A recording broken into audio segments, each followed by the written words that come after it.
This is the last 5-minute devotional before Thanksgiving, because I won't do one next week because it'll be Thanksgiving. But thinking about Thanksgiving, one of the stereotypes of the great American Thanksgiving is arguments, right? Relatives getting into arguments with each other, relatives who normally might not spend time talking with each other very much, but now you've got Uncle Joe, the activist, leftist, democratic, progressive person talking with Grandpa Fred, the Trump supporter, and things are going to go wrong, right? It's one of the stereotypes because it's true so often. But what keeps people coming together around Thanksgiving, even if they wouldn't even really want to talk to each other sometimes? Well, it's family. Family has to do with love. And it's a tiny picture of something much greater that we're going to get at today in John chapter 17, verses 20 through 26, the end of this chapter of Jesus' great prayer. So Jesus talking, "My prayer is not for them alone," speaking of just his disciples. "I pray also for those who will believe in me through their message, that all of them may be one. Father, just as you are in me and I am in you, may they also be in us, so that the world may believe that you have sent me. I have given them the glory that you gave me, that they may be one as we are one, I in them and you in me, so that they may be brought to complete unity. The world will know that you sent me and have loved them, even as you have loved me. Father, I want those you have given me to be with me where I am and to see my glory. The glory you have given me because you loved me before the creation of the world. Righteous Father, though the world does not know you, I know you, and they know that you have sent me. I have made you known to them, and will continue to make you known, in order that the love you have for me may be in them, and that I myself may be in them." So the first thing to notice here is Jesus expands his prayer, not just for his disciples during that time, but for all those who will believe in him because of their message. Guys, that's us. And everybody in Christian history for the last 2,000 years, Jesus is praying for at the end of this chapter. All Christians of all time. It's a big deal. And what thing does he ask most for all Christians of all time? Is unity. That they all might be one. And that is a big ask.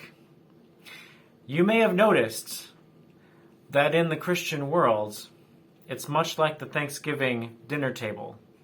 People get into arguments and have been doing it for a really long time. And so the question is, where does this unity come from, and what does it really look like, and what does Jesus want it to look like? And the first thing I might point out is that he's asking for unity, not uniformity. He's not asking that everybody be the same, or even think the same, but that they might all be one. Now, we know in other parts of the Bible, especially in Revelation, that God celebrates different languages and cultures, and as it puts it, tribes and tongues and nations. So he's not asking for everybody to be the same. We all have different strengths.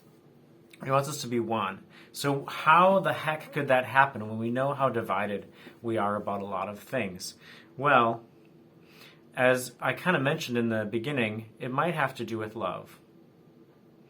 I mean, at its very most basic, that's what keeps people who completely disagree with each other around the Thanksgiving dinner table together. And it could be the basis of what can keep followers of Jesus together. But it's interesting, he doesn't talk about love for each other here. He talks about them knowing that the love that he has for us. So here's what I think happens sometimes. When we encounter someone who has ideas that we think are wrong, and they might be, and yours might be too, we get so uptight about not wanting to endorse their ideas that we actually start thinking of them as not loved, or maybe even kind of not human. And that makes it impossible to have a conversation if you don't realize that this other person is loved by Jesus as much as you are. And they might be wrong, and you might be wrong. But you guys are both loved by Jesus. And that's a basis for something. And so here's the next bit. If both of you who are both believers put your love for Jesus above whatever your argument is about, that's another thing that can help with unity. Now, again, I'm not saying that one might actually be right and one might be wrong. And how do we know about that? And that's a big deal. But, looking at Jesus is actually a way to kind of sort that out too. But in any case, the basis is going to be realizing you guys are both loved by God. And that Jesus died for both of you and is actually praying in this prayer for both of you. This is not easy stuff, right? Unity is not easy. That's why this is the thing that Jesus is praying for the last 2,000 years for every Christian ever. But when it happens, when people are together because of Jesus, that otherwise would not have anything to do with each other, that is a huge sign to the rest of the world that something is going on here.